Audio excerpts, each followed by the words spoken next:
Welcome to a Foxy Tech Tips tutorial on creating alarms on Apple Watch.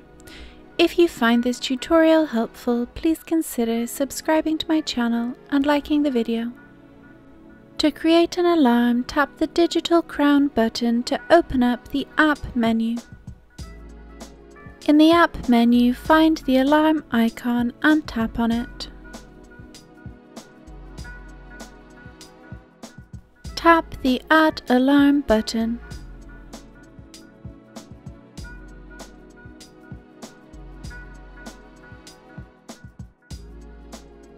You can now choose the time you want the alarm to happen. Tap the hour and then scroll the digital crown to change it.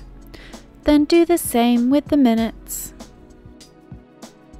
Tap Set once done.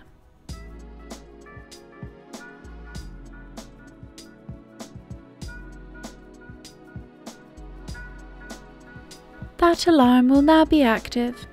You can easily disable it here in the Alarm app by tapping it off. You can also set alarms by asking Siri to do it for you.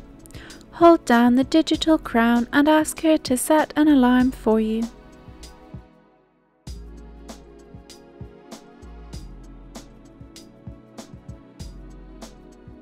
And that draws an end to this tutorial. Please like the video if you found it helpful and subscribe to Foxy Tech Tips for more Apple Watch tips and tricks.